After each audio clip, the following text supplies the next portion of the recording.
Hello viewers and welcome to another chapter of reading. As you can see, this is what I'm calling a camping chapter because I am not at home right now. There will be another camping chapter in August, but as that's still a ways to go, let's enjoy this one, shall we? So, let's get started. I still have some surprises in store anyhow. Chapter 7. The Boggart in the Wardrobe. Malfoy didn't reappear in classes until late on Thursday. Hey, it's Thursday right now. Morning when the Slytherins and Gryffindors were halfway through double potions. Oof.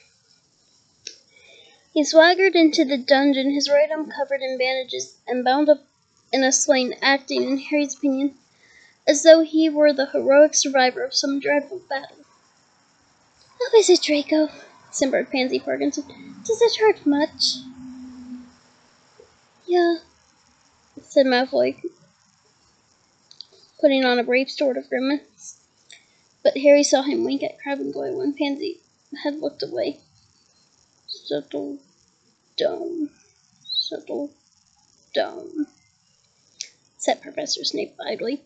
Harry and Ron scowled at each other. Snape would have said settle down if they'd walked in late.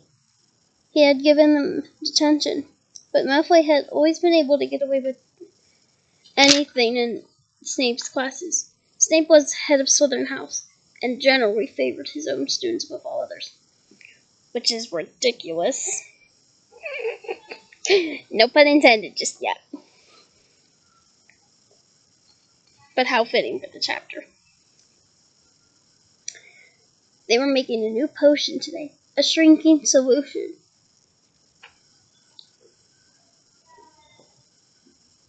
Malfoy set up his cauldron right next to Harry and Ron, so they were preparing their ingredients on the same table. "Sir," Malfoy called, "Sir, I'll need help cutting up these daisy roots because my arm." Weasley cut up Malfoy's roots for him, said Snape without looking up. Ron went brick red. Such a pretty red. And how fitting for Ron's embarrassment.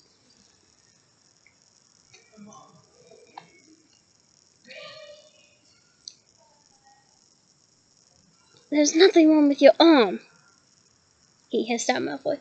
Malfoy smirked across the table. "Weasley, you heard Professor Snape. Cut up those roots." Ron seized his knife, pulled Malfoy's roots toward him, and began to chop them roughly so that they were all different sizes. "Professor," drawled Malfoy, "Weasley's mutilating my roots, sir." Snape approached the table, stared down his hooked nose at the roots, then gave Ron an unpleasant smile from beneath his long, greasy black hair. "Change roots with Malfoy, Weasley." "But, sir..." Ron had spent the last quarter of an hour carefully shredding his own roots into exactly equal pieces. "No,"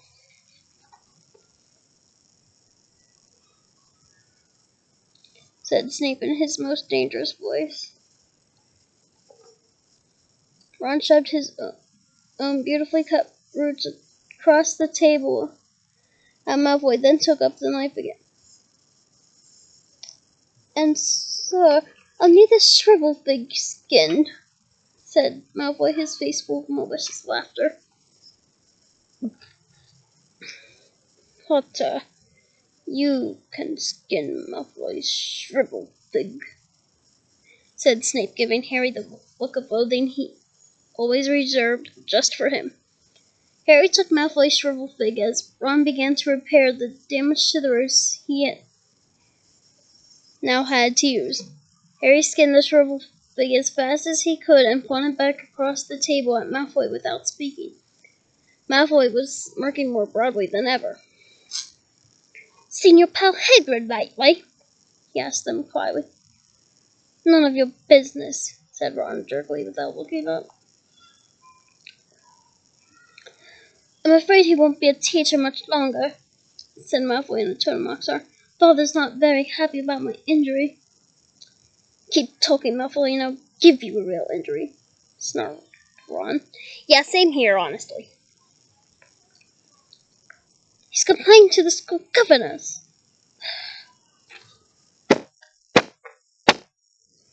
Quit showing up, school governors! You make no sense! And to the Ministry of Magic. Okay, that makes a little more sense. But, not the school governors, no. Father's got a lot of influence, you know. And in that thing injury like this, he gave a huge fake sigh. Who knows if my arm will ever be the same again? Honestly, I would just take the sling off if it healed. I don't care what Malfoy said. Or would say to me. What about you guys? So that's why you're putting it on, said Harry, accidentally beheading a dead caterpillar because his hand was shaking in anger. That poor caterpillar. To try to get Hagrid fired. Well, said Malfoy, lowering his voice to a whisper, partly, Potter, but there are other benefits too. Weasley, slice my caterpillars for me. A few cauldrons away, Neville was in trouble. Neville regularly went to pieces and potions lessons. It was his worst subject, and his great fear of Professor Snape made things 10 times worse. This will come in handy later. His potion, which was supposed to be a bright acid green, had turned orange on bottom, said Snape, ladling some up and allowing it to splash back into the cauldron so that everyone could see. Orange. Tell me, boy, does anything penetrate that thick skull of yours? Didn't you hear me say quite clearly that only one rat spleen was needed? Didn't I state plainly that a dash of leech juice would suffice?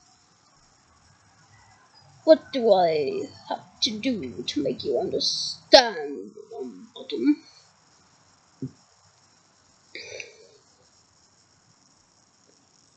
Neville was pink and trembling. He looked as though he was on the verge of tears. Please, sir, said Hermione. Please, I could help Neville put it right.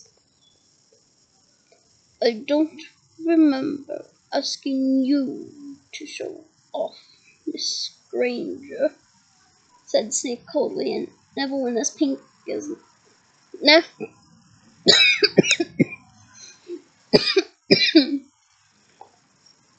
Hermione went as pink as Neville. Longbottom, at the end of this lesson, we will feed a few drops of this potion to your toad and see what happens. Perhaps that will encourage you to do it properly. Snape moved away, leaving Neville breathless with fear. Help me, he moaned to Hermione. Hey, Harry, said Seamus Finnegan, leaning over to borrow Harry's brass scales. Have you heard? Daily Prophet this morning. They reckon Sirius Black's been sighted. Where? Said Harry and Ron quickly. On the other side of the table, Malfoy looked up, listening closely. Not too far from here, said Seamus, who looked excited. It was a muggle who saw him. Of course, he didn't really understand. The muggles think he's just an ordinary criminal, don't they? So she phoned the telephone hotline. By the time the Ministry of Magic got there, he was gone. Not too far from here, Ron repeated, looking significantly at Harry. He turned around and saw Malfoy watching closely. What, Malfoy? You need something else skinned? But Malfoy's eyes were shining brilliantly, and they were fixed on Harry. He leaned across the table. thinking of trying to catch Black single-handed, Potter?" "Yeah, that's right," said Harry offhandedly. Harry's thin mouth was curving into a mean smile. "Oh, of course, if it was me," he said quietly, "I'd have done something before now. I wouldn't be staying in school like a good boy. I'd be out there looking for him." "What are you talking about, Malfoy?" said Ron roughly. "Don't you know, Potter?" He breathed. Malfoy, his pale eyes narrowed. "Know what?" Malfoy let out a low, sneering laugh. "Maybe you'd better not risk your neck," he said. "Want to leave it to the Dementors, do you? But if it was me, I'd want revenge. I'd hunt him down myself." "What are you talking about?" said Harry angrily, but at that moment Snape called. "You should have finished adding your ingredients by now. This potion needs to stew before it can be drunk. So clear away while it simmers. Then we'll test them buttons." Crabbe and Goyle laughed openly, watching Neville sweat as he stirred his potion feverishly. Hermione was muttering instructions to him out of the corner of her mouth so that Snape wouldn't see. Harry and Ron packed away their usual ingredients and went to wash their hands and ladles in the stone basin in the corner. "What did Malfoy mean?" Harry muttered to Ron as he stuck his hands under the icy jet that poured from the gargoyle's mouth. "Why would I want revenge on Black? He hasn't done anything to me. Yet." "He's making it up," said Ron savagely. "He's trying to make you do something stupid." "He would not pull that with me. I'm too smart for that." The end of the lesson in sight, Snape strode over to Neville, who was cowering by his cauldron. "Everyone gather round," said Snape, his black eyes glittering, "and watch what happens to Longbottom's toad. If he has managed to produce a shrinking solution, it will shrink to a tadpole. If, as I don't doubt, he has done it wrong, his toad is likely to be poisoned." The Gryffindors watched fearfully. The Slytherins looked excited. Snape picked up Trevor the Toad in his left hand and dipped a small spoon into Neville's potion, which was now green. He trickled a few drops down Trevor's throat. There was a moment of hushed silence, which Trevor gulped. Then there was a small pop, and Trevor the Tadpole was wriggling in Snape's palm. The Gryffindors burst into applause. Snape, looking sour, pulled out a small bottle from the pocket of his robes, poured a few drops on top of Trevor, and he reappeared suddenly, fully grown. 5 points from Gryffindor, said Snape, which he wiped the smiles off from every face. "I told you not to help him, Miss Granger. Class dismissed." "Okay, that's just wrong, honestly. That is very, very wrong. You should be more kind to your students and not show favoritism. I'm sorry, but Snape is one of my biggest dislikes of this book because of how he treats his students, and I hope it shows."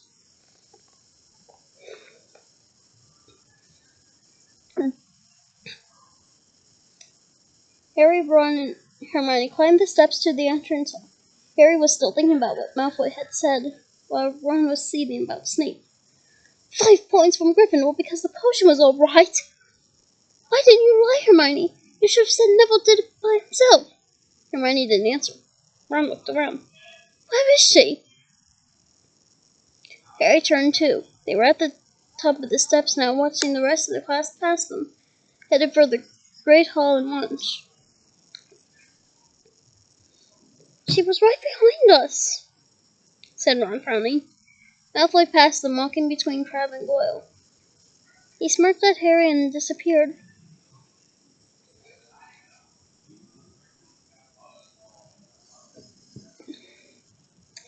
There she is, said Harry. Hermione was panting slightly, hurrying back up the stairs. One hand clutched her bag. The other seemed to be tucking something down in the front of her robes. How did you do that? Said Ron.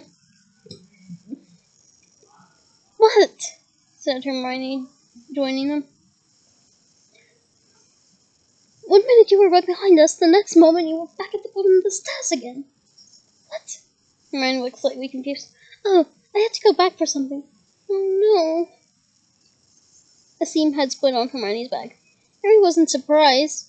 He could see that it was crammed with at least a dozen large and heavy books. Why are you carrying all those around with you? Ron asked her. You know how many subjects I'm taking, said Hermione breathlessly. Couldn't hold these for me, could you? Aw, she's implying that he has to do the romantic gesture for him. So sweet. But Ron was turning over the book she had handed him, looking at the covers. We haven't got any of these subjects today. It's only defense against the dark arts this afternoon. Oh, yes, said Hermione vaguely, but she packed all the books back into her bag just the same. Yeah, I would too. I hope there's something good for lunch. I'm starving. I could go for some cottage pie right now. She added, and she marched off toward the Great Hall. Do you get the feeling Hermione's not telling us something? Ron asked Harry. Professor Lupin wasn't there when they arrived at his first defense against the dark arts lesson. They all sat down, took out their books, quills, and parchment, and were talking when he finally entered the room. Lupin smiled vaguely and placed his tatty old briefcase on the teacher's desk. He was as shabby as ever, but looked healthier than he had on the train, as though he had a few square meals. Good afternoon, he said. Would you please put all your books back in your bags? Today's will be a practical lesson. You will need only your wands. A few curious looks were exchanged as the class put away their books. They had never had a practical defense against the dark arts lesson before, unless you counted the memorable class last year when their old teacher had caught a cage full of pixies to class and set them loose. Lockhart. You gotta love him in some instances. Right then, said Professor Lupin, if everyone was ready. If you'd follow me. Puzzled but interested, the class got to its feet and followed Professor Lupin out of the classroom. He led them along the deserted corridor and around a corner where the first thing they saw was Peeves the poltergeist, who was floating upside down in midair and stuffing the nearest keyhole with chewing gum. Peeves didn't look up until Professor Lupin was 2 feet away. Then he wiggled his curly-toed feet and broke into song.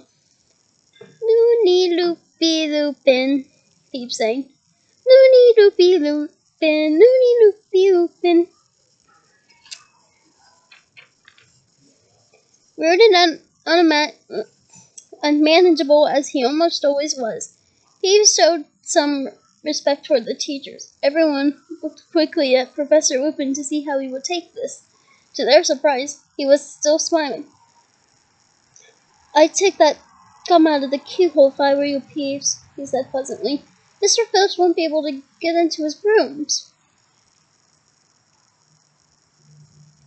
Filch was the Hogwarts caretaker, a bad-tempered, failed wizard who waged a constant war against the students, and indeed, Peeves. However, Peeves paid no attention to Professor Lupin's words, except to blow a wild wet raspberry.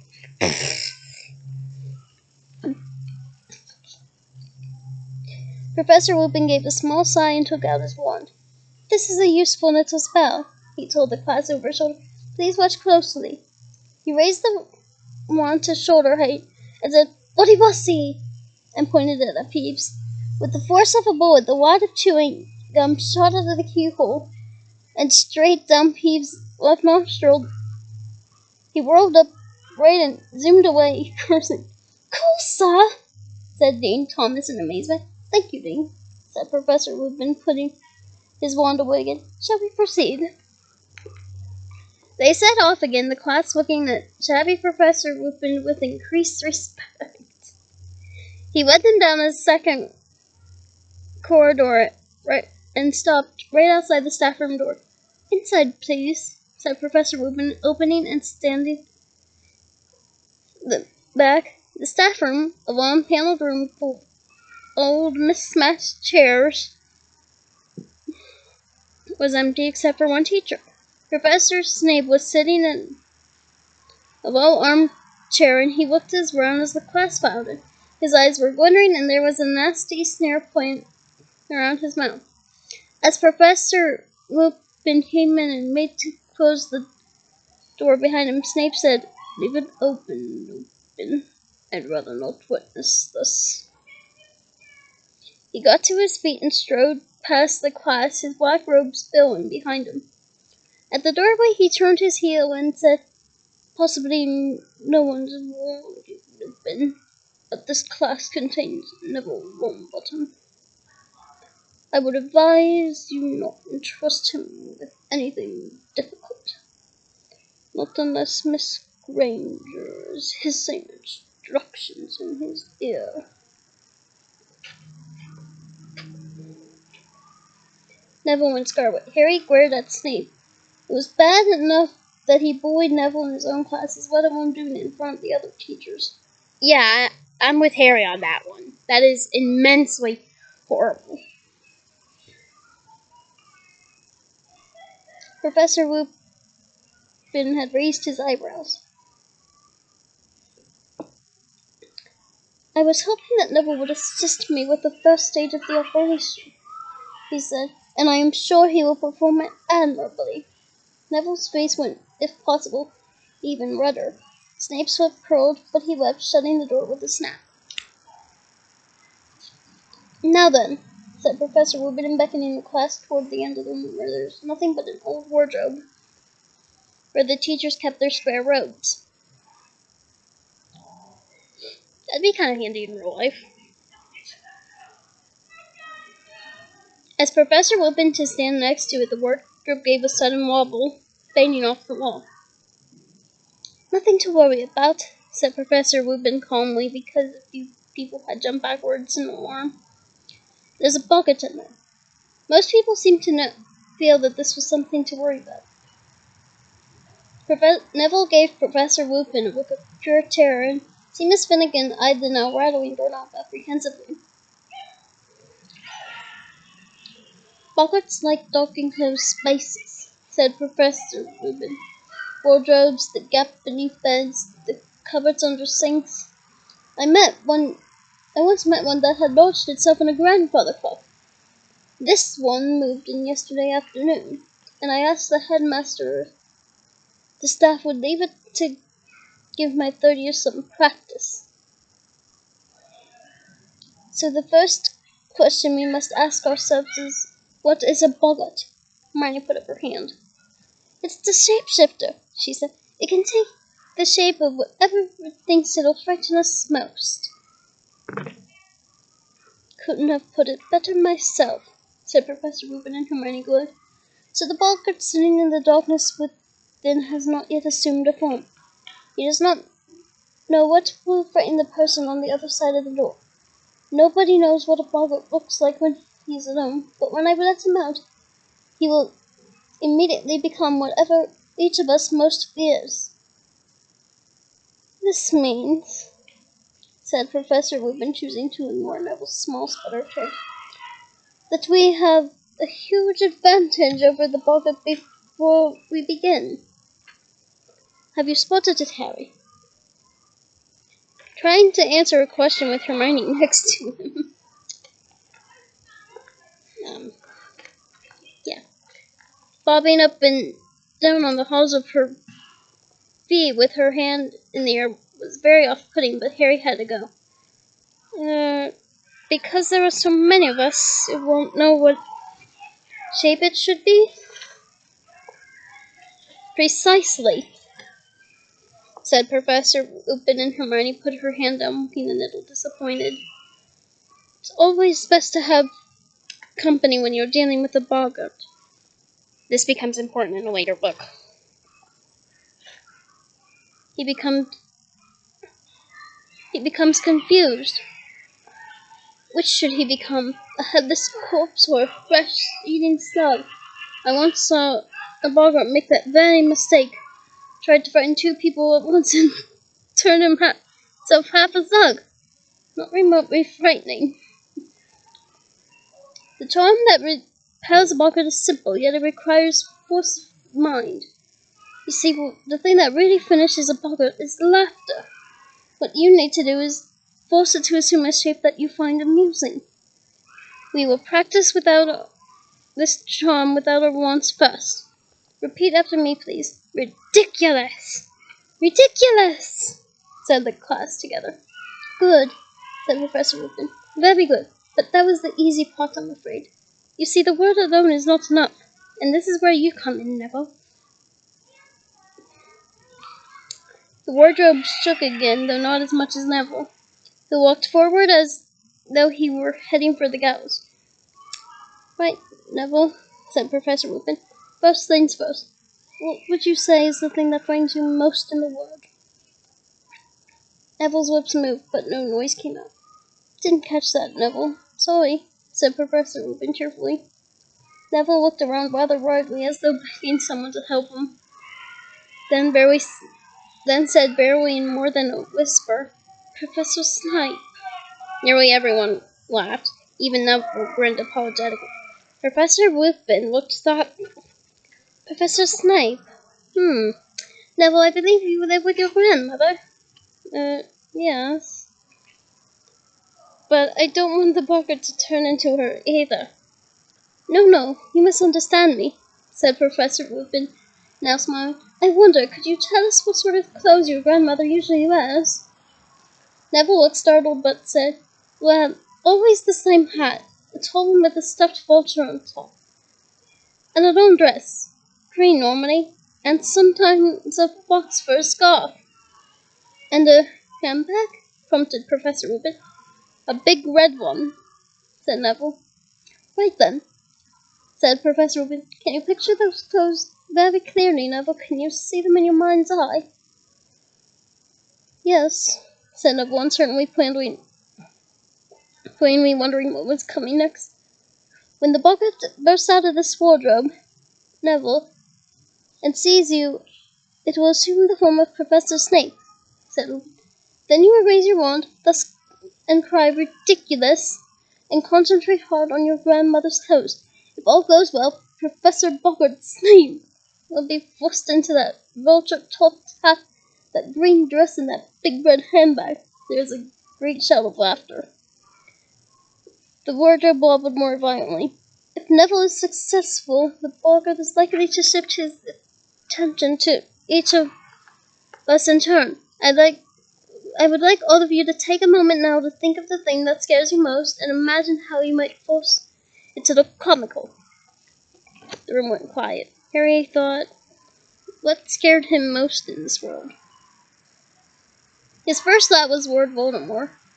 Voldemort returned to full strength. Foreshadowing! But before he had even planned the possible counterattack on Boggart Voldemort, a horrible image came floating to the surface of his mind. A rotting, glistening hand slithering back beneath the black cloak, a long rattling breath from an unseen mouth, then a cold so penetrating it felt like drowning. Harry shivered, then looked around, hoping no one had noticed. Many people had their eyes shut tight. Ron was muttering to himself, take its legs off. Harry was sure he knew what he was talking about. Ron's greatest fear was spiders. Ironically, my mom and grandma are both afraid of spiders, but it skipped me!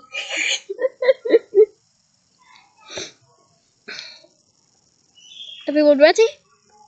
Said Professor Lupin. Harry felt a rush of fear. He wasn't ready. How could you make a Dementor less frightening? But he didn't want to ask one more time. Everyone else was not rolling up their sleeves. Neville, we're going to back away, said Professor Lupin. Let you have a clear field, all right? I will call the next person forward. Everyone back now so Neville can get a clear shot. They all retreated back against the walls, leaving Neville alone beside the wardrobe. He looked pale and frightened, but he had pushed up the sleeves of his robes and was now holding his wand ready. On the count of 3, Neville, said Professor Lupin, who was pointing his own wand at the handle of the wardrobe. 1, 2, 3, now! A jet of sparks from the end of Professor Lupin's wand and hit the doorknob. The wardrobe burst open. Hook-nosed and menacing, Professor Snape stepped out, his eyes flashing at Neville. Ron backed away, his wand up, mouthing wordlessly. Snape was bearing down upon him, reaching the inside of his robes. Ridiculous! Squeaked Neville. There was a noise like a rip-crack. Snape stumbled. He was wearing a long lace-trimmed dress and a towering hat topped with a moth-eating vulture. He was swinging a huge crimson handbag. There was a roar of laughter. The boggart paused, confused, and Professor Lupin shouted, "Parvati, forward!" Parvati walked forward, her face set. Snape rounded on her. There was another crack, and where he had stood was a blood-stained, bandaged mummy. Its sightless face was turned to Parvati and began to walk toward her slowly, dragging its feet, its stiff arms rising. "Ridiculous!" cried Parvati. A bandage raveled at the mummy's feet. It became entangled. It fell face forward, and its head rolled off. "Seamus!" roared Professor Lupin. Seamus darted past Parvati. Crack! Where the mummy had been was a woman with floor-length black hair and a skeletal green-tinged face. A banshee. She opened her mouth wide and made an unearthly sound, which I will not attempt for the sake of camping, that made the hair on Harry's head stand on end. "Ridiculous!" shouted Seamus. The banshee had made a rasping noise and clutched her throat. Her voice was gone. Crack! The banshee turned into a rat, which chased its tail in a circle. Then crack! Became a rattlesnake, which slithered and writhered before crack, becoming a single bloody eyeball. Ugh. "It's confused!" shouted Lupin. "We're getting there!" Dean hurried forward. Crack! The eyeball became a severed hand, which flipped over and began to creep along the floor like a crab. "Oh! His boggart is thin!" Any Addams Family lovers out there? "Ridiculous!" yelled Dean. There was a snap and the hand was trapped in a mouse trap. "Excellent! Ron, you next!" Ron whipped forward. Crack! A few people screamed.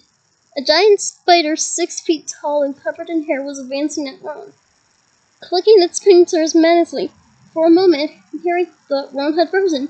Then, ridiculous! Bellowed Ron, and the spider's legs vanished. It rolled over and over. Louder Brown squealed and ran out of its way and came to a halt at Harry's feet. He raised his wand ready, but "Here!" shouted Professor Lupin, suddenly hurrying forward. Crack! The legless spider had vanished. For a second, everyone looked wildly around as he was. Then they saw a silver white war painting in front of the air in front of Lupin, who said, "Ridiculous!" almost lazily. Well, let's see. I have. Hold on a sec. I should have it in here. I know I packed it. Here it is.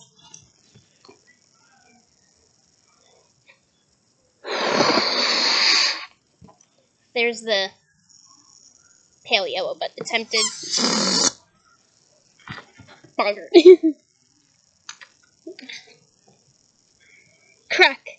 Forward, Neville, and finish him off, said Lupin as the boggart wandered on the floor as a cockroach. Crack! Snape was back. This time Neville charged forward, looking determined. Ridiculous! He shouted, and they had a split-second's view of Snape in his lazy dress before Neville let out a great "ha!" of laughter, and the boggart exploded, burst into 1,000 tiny wisps of smoke, and was gone.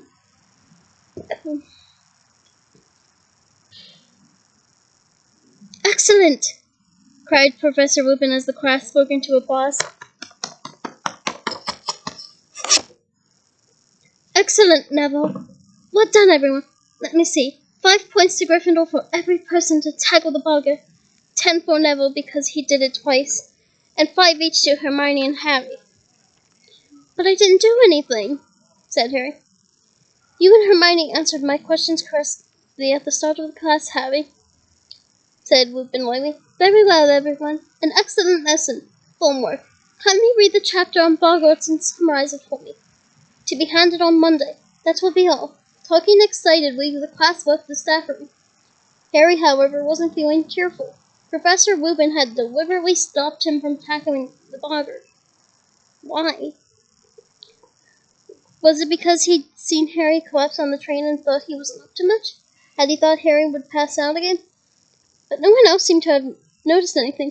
Did you see me take that banshee? Shouted Seamus. And the hand, said the Dean, waving his own around. And Snape in that hat! And my mummy! I wonder why Professor Lupin's friend of crystal balls, said Lavender thoughtfully. Oh, Lavender. It's not a crystal ball. And us knowledgeable Potterheads know what it is.